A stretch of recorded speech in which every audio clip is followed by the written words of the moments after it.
gue sekarang punya gedung bertingkat banyak sekali. Di seluruh Jakarta, di Bali, dan mana-mana. Tapi saya meraihnya dari nol, dari minus. Luasnya kebun kurma yang sudah siap panen. Mereka hidupnya tidak mau diperbudak duniawi, makanya hidupnya sederhana di tempat yang jauh kemana-mana. Aktivitas sehari-hari mereka hanya bertani dan beternak. Ini sedang panen gandum di lahan sendiri, dikelola sendiri, dan dimakan sendiri. Ini panen gandum untuk bahan buat roti, karena orang Arab tidak banyak makan nasi ya. Mereka banyaknya makan roti. Assalamualaikum warahmatullahi wabarakatuh. Ada kontroversi dari video ini. Kata Helmi Yahya, bekerja itu harus benar-benar ditekuni dari hal-hal kecil. Sementara menurut Arman dari Arab Saudi, kelahiran Subang ini, mengatakan orang suku Baduy itu hidupnya rileks, tidak neko-neko, menikmati hidup dan tidak mau dianggap dunia itu segala-galanya. Terdapat sebuah hadits Rasulullah Shallallahu Alaihi Wasallam terlepas dari status atau tingkatannya, yang diriwayatkan dari Ibnu Umar radhiyallahu anhu berbunyi sebagai berikut. Artinya, bekerjalah untuk duniamu seakan-akan engkau akan hidup selamanya, dan bekerjalah untuk akhiratmu seakan-akan engkau akan mati besok. Tentu saja banyak orang yang bingung mengartikannya. Katanya salatlah seperti mau mati besok. Tapi carilah dunia seperti akan hidup 1000 tahun lagi. Mungkin hal ini seperti saran Helmi Yahya dan perilaku suku Baduy di Arab Saudi. Helmi Yahya menyarankan jangan malas. Bekerjalah sungguh-sungguh dari hal kecil yang ditekuni hingga tuntas. Nah, kerja apapun. Jangan lihat gue sekarang, ya. Gue sekarang punya gedung bertingkat banyak sekali. Di seluruh Jakarta, di Bali, dan mana-mana. Tapi saya meraihnya dari nol, dari minus, hampir mati. Yang tadi itu adalah pendapat Helmi Yahya. Bagaimana dengan pengamatan seseorang terhadap salah satu suku Baduy? Kang Arman mengamati kehidupan orang-orang Baduy seperti tampak di dalam video ini. Kang Arman dari Subang yang hidupnya sama-sama bertani ternyata beda dengan di Baduy yang sama-sama juga bertani. Luasnya kebun kurma yang sudah siap panen. Mereka hidupnya tidak mau diperbudak duniawi, makanya hidupnya sederhana di tempat yang jauh kemana-mana. Aktivitas sehari-hari mereka hanya bertani dan beternak. Ini sedang panen gandum di lahan sendiri, dikelola sendiri, dan dimakan sendiri. Ini panen gandum untuk bahan buat roti, karena orang Arab tidak banyak makan nasi ya. Mereka banyaknya makan roti. Selain bertani, mereka juga beternak. Kambingnya banyak lagi. Mau susu tinggal meras kambing sendiri.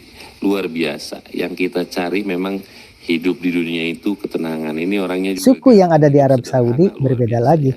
Mari kita renungkan sejenak dan kita terapkan dalam kehidupan sehari-hari. Kang Arman itu kan cerita tentang orang Baduy yang punya lahan luas. Bagaimana dengan yang tidak punya lahan? Oke, kita dengarkan pepatah dari Kang Helmi Yahya. Nih, kalau lo nggak males nih, pagi-pagi, ya, misalnya jual bubur kacang. Berapa sih modalnya bubur kacang? Jual bubur ayam, berapa sih modalnya? Lo tahu bubur ya, itu untungnya gede banget. Bubur kacang, cuman kacang hijau, airnya banyak. Dikasih gula merah, selesai itu. Lo dagang tuh, dari rumah ke rumah. Lo dagang di depan sekolah, di depan kantor, nggak mungkin lo nggak laku. Lo jual 5.000 aja, laku 10 bungkus, itu udah 50.000 bos. Manusia itu merupakan makhluk yang paling cerdas di dunia ini. Bayangkan saja seekor burung saja bisa membuat anyaman seperti ini. Bekerja sehari-hari, membuat rumah sendiri, mencari makanan sendiri, melahirkan sendiri dengan cara menetaskan telur-telurnya di rumah yang dia bangun. Kemudian dia besarkan, dan apa yang terjadi? Lihat, estetika bangunan rumahnya juga luar biasa indahnya kan? Nah, seperti ini. Apakah manusia untuk membuat bangunan atau sarang seperti ini tidak perlu belajar? Tentu belajarnya di sekolah dari mulai TK, SD, SMP, SMA ya kan. Tapi burung tidak belajar. Alami saja sudah bisa berbuat seperti ini. apalagi manusia yang diberi kecerdasan luar biasa. Intinya adalah seperti yang dikatakan Helmi Yahya, setelah itu nikmati dan syukuri seperti halnya orang Baduy. Insya Allah kehidupan itu begitu indah. Kurma yang sudah siap panen. Siang, lu kemana? Ke depan sekolah, jual pisang goreng kek. Ya, jual onde-onde kek. Pisang goreng untungnya gede, bos. Wah, dia gituin.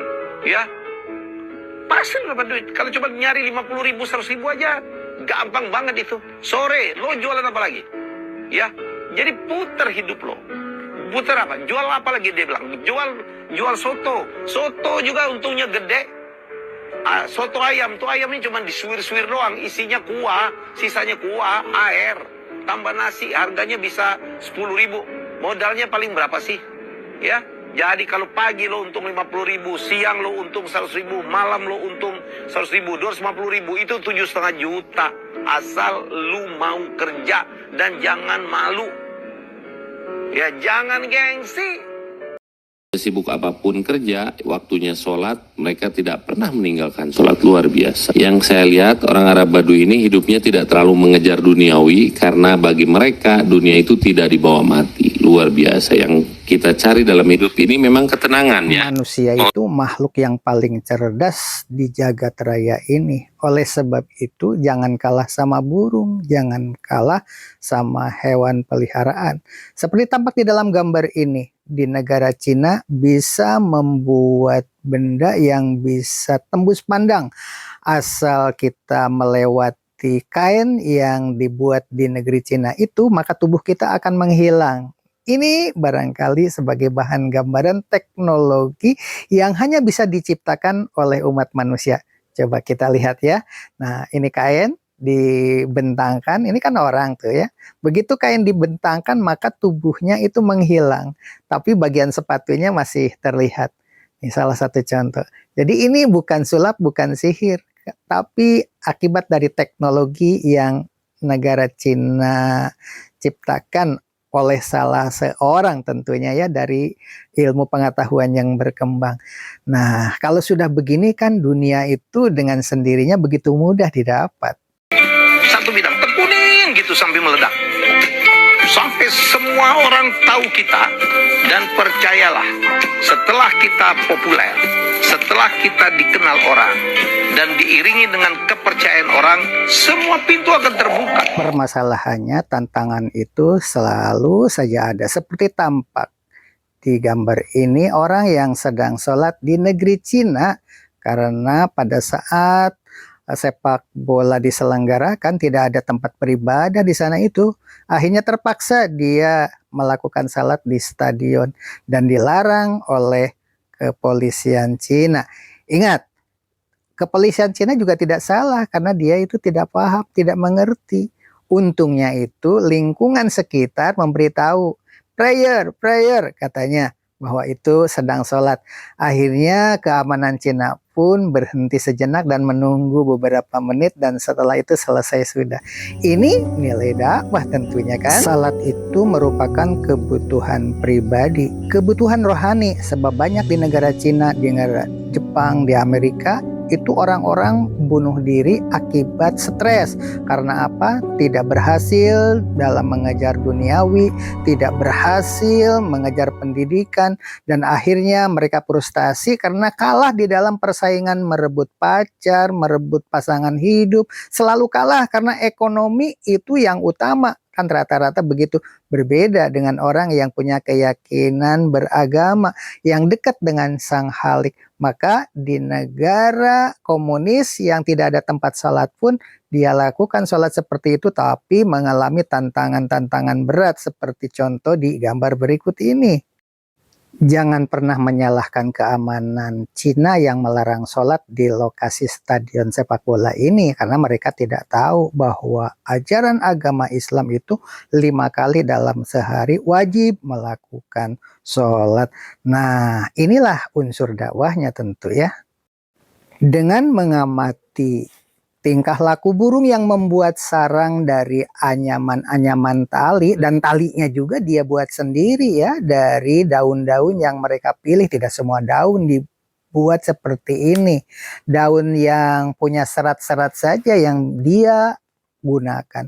Nah, salah satu contoh ini mungkin bagi orang yang beragama yakin bahwa Tuhan itu ada. Salah satu contoh, burung saja bisa berpikir secerdas ini, apalagi manusia. Dalam Al-Quran dituliskan tidak semata-mata Allah menciptakan jin dan manusia kecuali beribadah kepada Allah, dan hasilnya lewat renungan-renungan menerapkan. Beliau memberikan testimoni. Katanya, saya merasakan keberkahan dari Allah, kesuksesan bisnis saya dan harta saya makin lama makin berlimpah. Nah, kira-kira apa ya kebiasaan yang didoakan oleh Rasulullah SAW? Mungkin kalian menebak kalau kebiasaan itu adalah sedekah, tapi bukan itu jawabannya. Terus apa dong?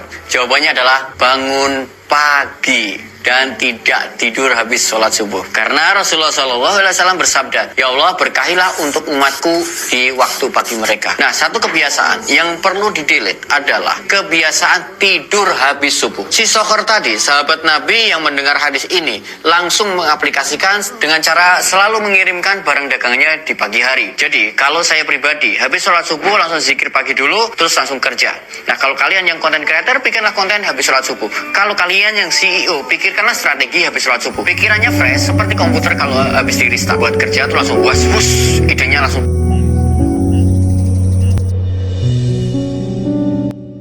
Ada kontroversi dari video ini.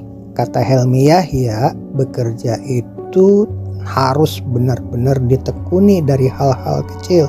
Sementara menurut Arman dari Arab Saudi, kelahiran Subang ini, mengatakan orang suku Baduy itu hidupnya rileks, tidak neko-neko, menikmati hidup dan tidak mau dianggap dunia itu segala-galanya. Terdapat Baiklah. sebuah hadits Rasulullah Shallallahu Alaihi Wasallam terlepas dari status atau tingkatannya, yang diriwayatkan dari Ibnu Umar radhiyallahu anhu berbunyi sebagai berikut. Artinya, bekerjalah untuk duniamu seakan-akan engkau akan hidup selamanya, dan bekerjalah untuk akhiratmu seakan-akan engkau akan mati besok. Tentu saja banyak orang yang bingung mengartikannya. Katanya salatlah seperti mau mati besok, tapi carilah dunia seperti akan hidup 1000 tahun lagi. Mungkin hal ini seperti saran Helmi Yahya dan perilaku suku Baduy di Arab Saudi. Helmi Yahya menyarankan jangan malas. Bekerjalah sungguh-sungguh dari hal kecil yang ditekuni hingga tuntas. Tak peduli pekerjaan itu memerlukan waktu hingga ratusan tahun. Teruslah digeluti hingga berhasil. Bila perlu lanjutkan oleh generasi berikutnya. Tapi bekerja itu harus berhenti seketika. Ketika waktu salat itu tiba. Tinggalkan urusan duniawi itu. Sebab umur kita belum tentu ada setelah panggilan azan itu selesai. Itulah barangkali sebagai gambaran bahwa hadis Nabi itu tidak kontroversi. Artinya, salatlah sehusu-husunya seolah-olah kita mau mati. Tetapi tinggalkan pekerjaan itu sesibuk apapun ketika waktu salat tiba. Demikian. Wassalamualaikum warahmatullahi wabarakatuh.